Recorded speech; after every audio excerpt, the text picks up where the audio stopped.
here we are. We're the Black Student Union, just coming here and kind of discussing a podcast. We'll start with kind of introductions. I'm Dara Perkins Arango, one of the presidents of the BSU. And my name is Mrs. Bass, and I am a parent in Pleasanton Unified School District and also a parent liaison. My name is Salik. I guess I'm just a member. I help out. All right. From there, we're kind of introduce the podcast. It's from the podcast Black History Year. It's by Pushback. Yeah. And this episode is called Cultural Continuity and the Recovery of Black History with Deborah Hurd, she's a PhD candidate in anthropology at the University of Chicago. And I guess we're just going to start off with like some summaries of what we've heard so far.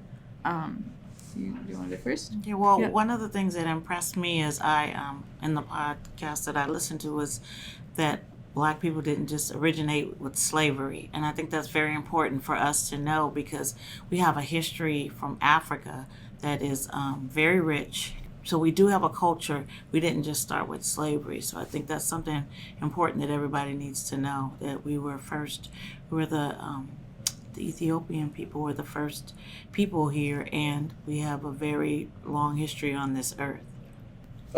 Just to touch on that a little bit, I do like that I feel like what we're taught in school also is like it's from slavery on up, and I feel like there is a cultural thing if we just start just from slavery. It's like it's just very, but getting deeper and like connecting back to those roots of Africa, I felt like it's really good. And I like that she was like in between the time where she had people from Africa, so she kind of knew both sides of the spectrum because she had people from Africa who kind of remembered their past and their upbringing in Africa and that post slavery type of era. So I did like that.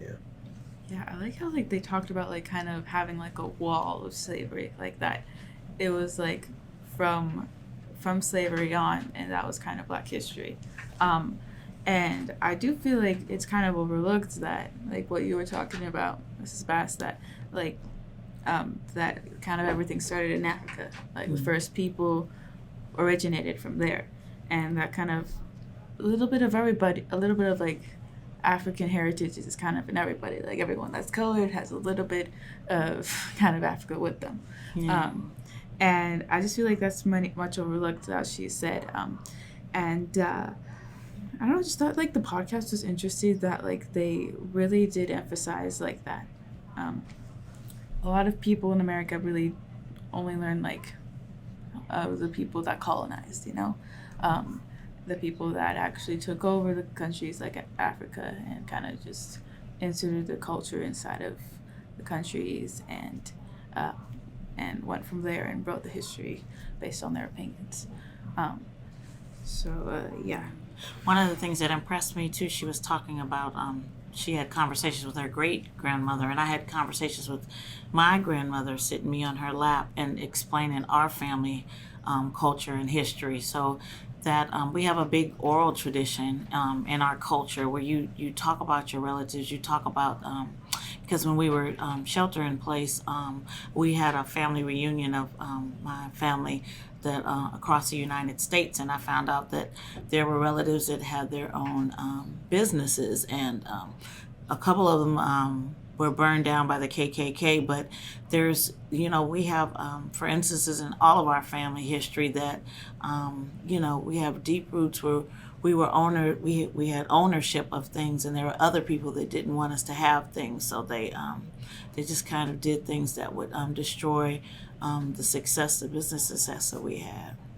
And I like what you said because it is a little bit on our like ancestors to teach us those things. That not saying that they know everything, but it's good to talk to the people before you about how life was or how just family heritage. I feel like that's just good to know your own personal family heritage. Yeah, I feel like the only really like part I remember about like learning about like Black history is like kind of in elementary school, we kind of learned about like MLK, a little bit of Rosa Parks. But other than that, like, and a little bit of U.S. history, we kind of did like a small unit on the Civil Rights Movement. Mm-hmm. But that was kind of it. Then there was just like kind of the slavery part, and that was all we kind of learned in school about history, Black history. And from there, I kind of did the same thing as you guys. We just kind of have throughout the family, just kind of ask questions to your family members, like, I don't know, where do we come from, Mm-hmm. And that really just starts off a conversation, like, and just constant exposure from your parents. I feel like to learn about your culture, you really do need to be immersed in it through your family.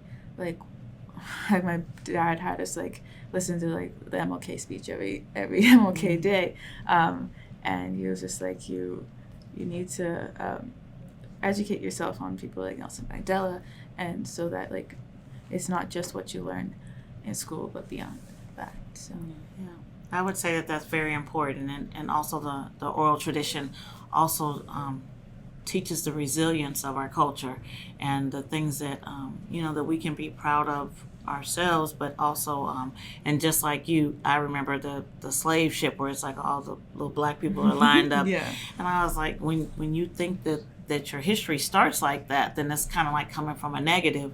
But we have because Africa is a country but like it's got several countries, and the Egyptians were great mathematicians. They built the pyramids. There's so much rich culture in the that comes from Africa, and you're not really taught that. When you're taught European history, you're just taught that we came over on the slave ships, but there was a whole culture before we even got here. So I think that's important for people to know, and just to teach their children. I think that should be more incorporated into history, as opposed to just what happened when we came to America. There was a whole culture and history before we even got here that's rich. Me personally, I know a lot of people that don't even like to take the African American name, and mm-hmm. I feel like what you're saying, we don't know about it. How can you? Because what people know is like, oh, we came on boats as slaves. I mean, no one really would want to take on that so they kind of expel it. So it's like, if we were more informed about our past before slavery, it's it will have I feel like we'd take more pride in it, because Yeah, I totally agree with that. Like, I feel like if we really had like more of a concrete idea of like African history, or like we learned about different culture studies in school, that we can actually like kind of take pride in like that kind of part of who we are, and that just like what you talked about, Mrs. Bass, and what the Deborah Hurd woman talked about, that like that just like in Egypt, that even if we do learn about it, like I remember like in 6th grade we learned a little bit about like Middle Eastern history, and that was kind of included in it, but it's kind of just like whitewash. Like, they don't really mention Africa, the continent of Africa. They just mentioned the country of Egypt, and kind of just like, oh, like the drawing, since there's like no color, they just kind of assumed everyone was white, and that's just kind of like the epitome of like everything with Black history that's kind of whitewashed. But yeah, that was a really interesting podcast. Do you guys have any last thoughts? No? I gotta finish it. Yeah, it's for sure one to finish. But yeah, just happy Black History Month, I guess. And, Black History Month. Yeah. Happy Black History Month, everybody. And it's a Black History Year, as the podcast is named. But yeah, thank you guys for listening, I guess. And see you next time, I guess. All right.